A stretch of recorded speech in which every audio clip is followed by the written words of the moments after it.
हजारो किलोमीटरची पायपीट, उन्हा पावसाची पर्वा न करता केवळ विठ्ठू माऊलीच्या ओढीने निघालेली वारकरी आज पंढरपूरच्या पावन नगरीत दाखल झाले आहेत.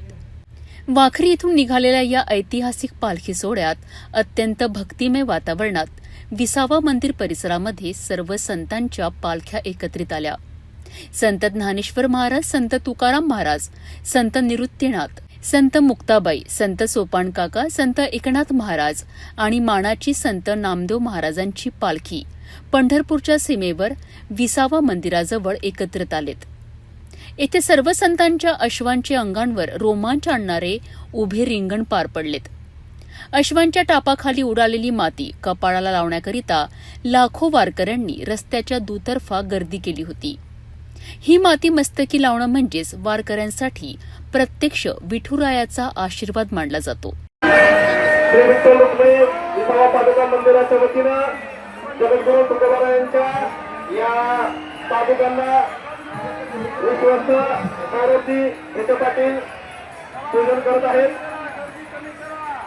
जगद्गुरू तुकोबारायांच्या पादुकांना विठ्ठल रुक्मिणी विसावा मंदिराच्या वतीने पूजन सुरू आहे. तुकामणे येथे आहे माझा विसावा. सर्व प्रकारच्या कृष्णा जिथे खुंटतात असा हा विसावा आहे. कुंटल्या धावा कृष्णे किया, त्या कृष्णेचा धावा जिथे खुंटतो असा हा विसावा.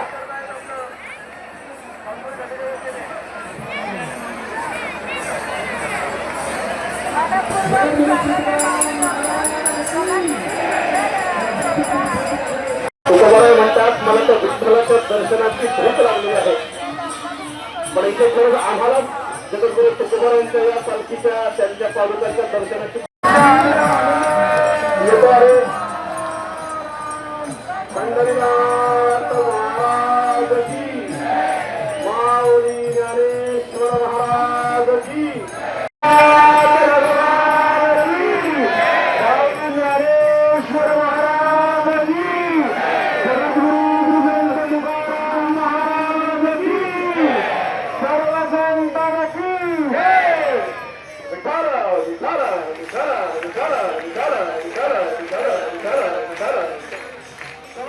दशमींच्या दिवशीच सर्व पालख्या पंढरपुरात पोहोचल्या असून आज एकादशीच्या पहाटे नगर प्रदक्षिणा पार पडली.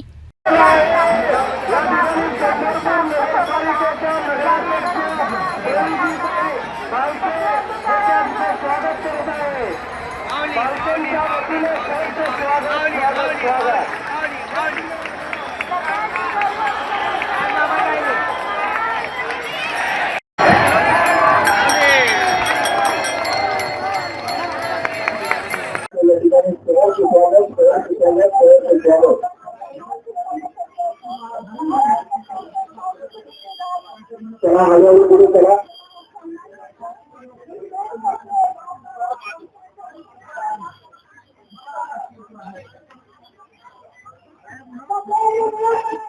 पंढरी ज्यांच्या घरी पाणी वाहायसाठी विसावला त्या नाथांच्या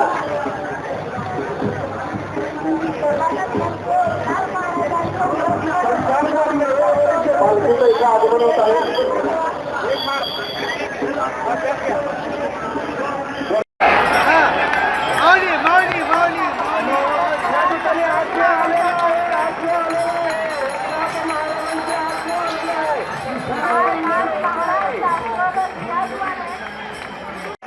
वारकरी संप्रदायाची प्रस्थानतरी असलेल्या एकनाथी भागवतावरचा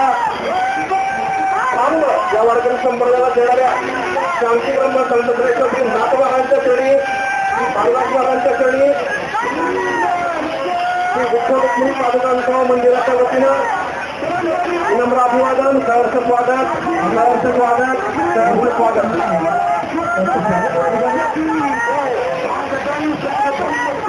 मंदिराचे विश्वस्त नगरसेवक सौरभजी काशीनाथजी विखे पाटील यांच्या वतीनं नाथांच्या पादुकांचं पूजन इथे होत आहे. बोला, कानुदास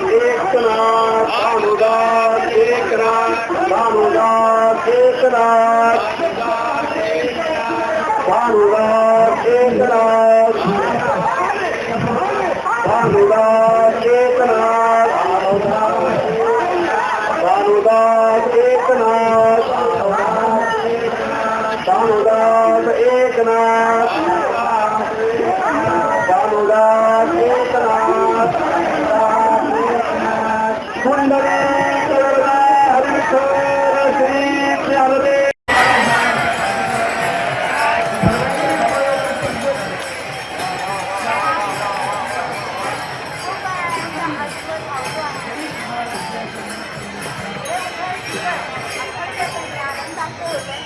असं म्हणतात हा सोहळा हा अनंत साधारण सोहळा आपण आपल्या डोळ्याने पाहू शकतोय. सगळ्यांनी टाळ्या वाजवायच्या आणि अखंड असणाऱ्या या घोड्याचं स्वागत करायचं असं म्हणतात. आपल्या शिवबराच्या घोड्यावर अखंड वार होतात आणि आपल्या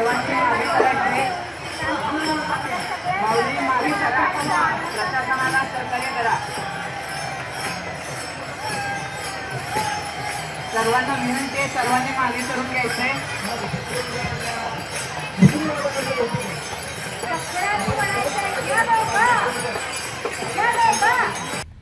त्यानंतर सकाळी ठीक 4:45 महाराष्ट्र राज्याचे मुख्यमंत्री देवेंद्र फडणवीस यांच्या शासकीय हस्ते विठ्ठल रुक्मिणीची शासकीय महापूजा अत्यंत उत्साहात संपन्न झाली.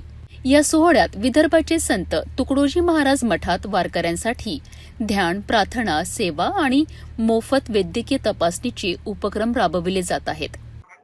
महाआरोग्य जी सेवा आहे 2026 मध्ये प्राचार्य आमचे संजय कडू जे डॉक्टर आहेत त्यांची संकल्पना आहे.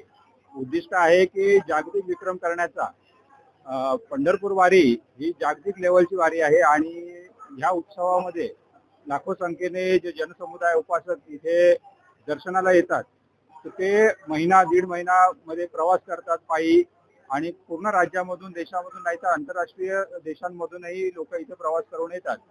चालण्यामुळे त्यांच्या ज्या काही वेदना आहेत त्या आपण समजून घेऊन हे मोफत उपचार शिबिर राबवण्याची संकल्पना डॉक्टर संजय कडू सर यांच्या मार्फत आम्हाला आणि आमच्या पूर्ण टीमला त्यांचं सहकार्य आणि बाकीचं जे उपासकांना जे काही आम्हाला लाभ द्यावासा वाटतो हा आम्ही आमची श्रद्धा म्हणून आणि पांडुरंगाच्या चरणी आमची सेवा म्हणून या उपासकांना आम्ही आमचं जे योगदान मिळेल त्या पद्धतीने सेवा देऊन आणि त्यांची इथे तब्येतीची काळजी आम्ही त्यात तत्परतेने घेऊन त्यांना ही मोफत सेवा देतो. सतत ही सेवा चालू राहील अविरतपणे.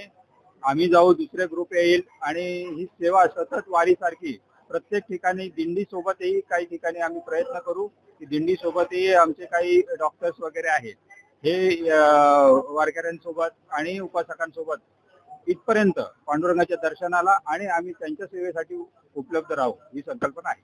हा जो ग्रामगीता तत्वज्ञान दर्शन मंदिर आहे हा आश्रम कर्मयोगी संत तुकारामजी दादा गीताचार्य पूजनीय नारखेड दादांनी यांची उभारणी केलेली आहे. आणि या ग्रामगीता तत्वज्ञान दर्शन मंदिराचं नावच असं आहे, ग्रामगीता तत्वज्ञान दर्शन. तर वंदनीय महाराजांचे जे विचार आहेत त्यांचे जे तत्वज्ञान आहे यांचा प्रचार प्रसार व्हावा यासाठी या आश्रमाची निर्मिती झालेली आहे. आणि हजारो लोकांनी या आश्रमासाठी निष्काम सेवा केली आहे. स्वयंप्रेरणेनं इथं देणगी सुद्धा दिलेली आहे.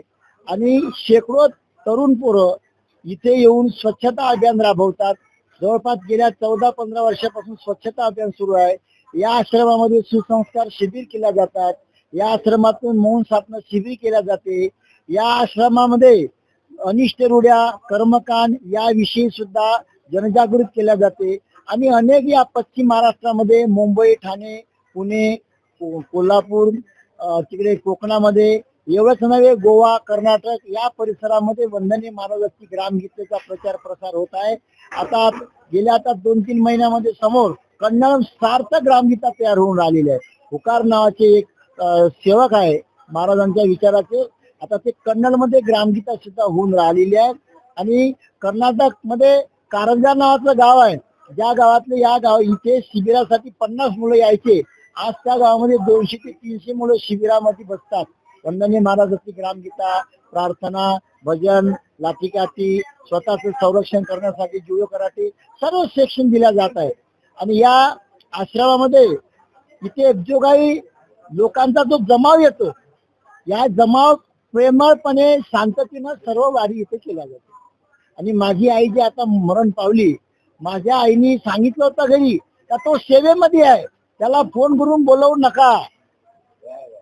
हे अध्यक्ष आमच्या समितीचे अध्यक्ष होते त्या अंतविधीच्या यांच्यामध्ये, असं आईनं सांगितलं होतं.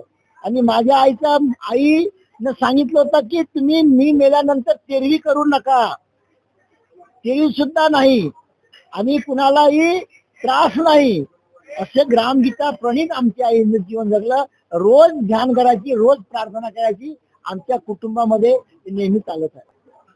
हा आश्रमच सर्वांचा आहे, तो कुण्या एकट्याचा दुसऱ्याचा नाही आहे. इथे येणाऱ्या जाणाऱ्या सगळ्यांचा तो आश्रम आहे आणि प्रत्येकाची या ठिकाणी सेवा ही दिली जाते. प्रत्येकाला या ठिकाणी सामावून घेतल्या जाते, जणू आपलं कुटुंबच आहे. या पद्धतीनं आम्ही सगळ्यांना सामावून घेण्याचा प्रयत्न करतो. आणि तेवढ्याच प्रकारे येणाऱ्या यात्रेकरूंचं देखील आम्हाला सहकार्य लाभते की ज्या अवस्थेत त्यांना सांगितलं की ज्या अवस्थेत तुम्हाला जागा मिळेल त्या अवस्थेमध्ये तुम्ही या आणि तिथे थांबा. आम्ही काही म्हणणार नाही, पण तुम्ही हक्क म्हणून जर गाजवत असाल तर ते आम्हाला जमणार नाही. अशा प्रकारे आमची यात्रेकरूंना विनंती आहे की आपला आश्रम समजून यावं, आपला आश्रम समजून इथे स्वच्छता राखावी, इथले सेवा घ्यावी आणि द्यावी आणि इथून हा आदर्श घेऊन आपण आपल्या गावाला जावं आणि तिथे देखील या वंदनीय महाराज आणि गीताचार्य तुकारामजी दादा यांच्या तत्वानुसार आपलं जीवन जगण्याचा प्रयत्न करावा, हीच आग्रहाची विनंती आहे. धन्यवाद.